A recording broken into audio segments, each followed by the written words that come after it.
on vous dit pas juste, on vous donne toutes nos connaissances et genre réceptionnez-les et faites ce que vous voulez avec. Là, c'est vraiment, on a des connaissances, on a envie de les partager, vous avez envie de vous amuser, on n'a qu'à faire les deux en même temps.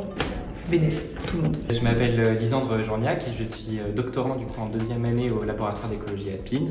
Moi du coup c'est Nastasia Bachelier-Courtin. Je suis doctorante en 1re année au laboratoire d'écologie alpine. Je travaille sur les couleurs d'avalanche et de la végétation. Parce que quand on regarde la montagne, on voit qu'à certains endroits il y a des couloirs d'avalanche qui sont des avalanches qui sont tombées et qui ont créé un trou un peu dans la forêt en détruisant.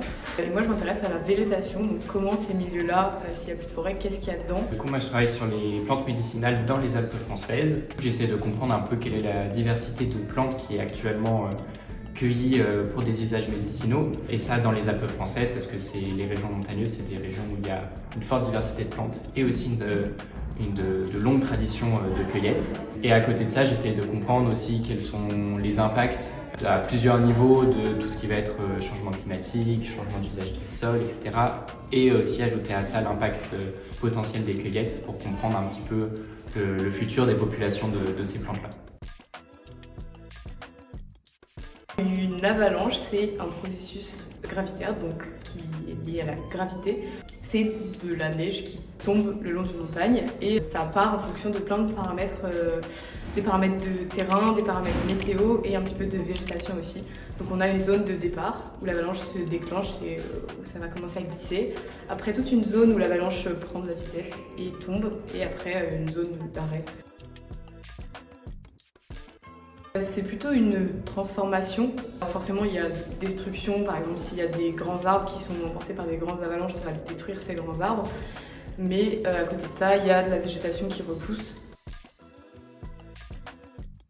En fait, c'est une des parties de ma thèse où j'essaie de définir qu'est-ce qu'une plante médicinale d'un point de vue écologique. Il y a des définitions qui existent du coup plus d'un point de vue ethnobotanique. Donc l'ethnobotanie, c'est la science qui s'intéresse aux usages des populations des plantes. Et donc d'un point de vue ethnobotanique, c'est tout simple.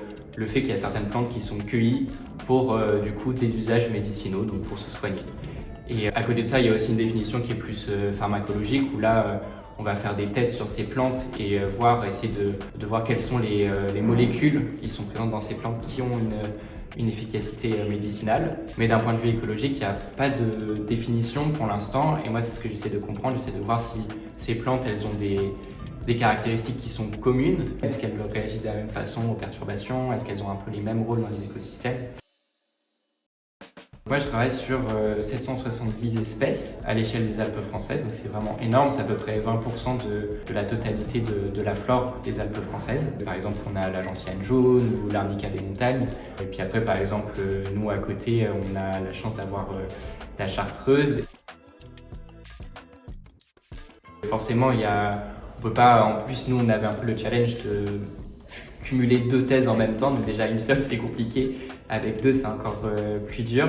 L'idée c'est de dire ok, il y a des simplifications mais il n'y a aucun moment où c'est faux d'un point de vue scientifique, mais je pense que si c'est un matériau de base qui est super intéressant pour après pouvoir approfondir ces sujets-là et c'est des bonnes pistes pour après aller plus loin et expliquer plus de choses par rapport à tous ces processus écologiques qu'on essaye de raconter. Je trouvais ça très chouette de justement arriver à avoir un matériau qui peut être super intéressant après à la fin pour faire de la médiation sur nos sujets de thèse. Et moi, il y a aussi le côté visuel où je sais que moi, ce qui m'intéresse aussi dans la montagne et du coup dans les avalanches, c'est que c'est beau à voir, c'est impressionnant et je me suis dit que peut-être qu'on arriverait à faire un jeu qui pouvait montrer aussi ce côté visuel et donner envie aux gens de regarder et de se dire « Ah bah c'est trop bien, j'ai vu ça dans le jeu ». Et là, je vais me balader et je vois ce couloir d'avalanche ou cette plante. C'est super enrichissant parce que chacune apporte des choses différentes, a des expertises sur plein de sujets différents. Nous faire du dessin vectoriel, je pense qu'on est un petit peu nul. Cette aussi émulation de toutes ces personnes qui ont des points de vue très différents. Il y a des moments où on n'est pas d'accord et c'est aussi des moments qui sont très intéressants parce que du coup on trouve des compromis qui sont aussi souvent beaucoup plus clairs. Ouais, ça permet de recentrer, que ce soit compréhensible par tout le monde et pas juste par nous dans notre petit monde d'écologie. Ouais, carrément. C'est pour moi le meilleur moyen parce que c'est un peu indirect. On vous dit pas juste, on vous donne toutes nos connaissances et genre réceptionnez-les et faites ce que vous voulez avec. Là, c'est vraiment, on a des connaissances, on a envie de les partager, vous avez envie de vous amuser, on n'a qu'à faire les deux en même temps et bénéfice pour tout le monde. La montagne, ces écosystèmes, ils sont magnifiques, ils sont très complexes, il y a plein de perturbations dans tous les sens, mais qui sont aussi en même temps des opportunités et aussi pousser les gens à voir cette beauté qui nous entoure.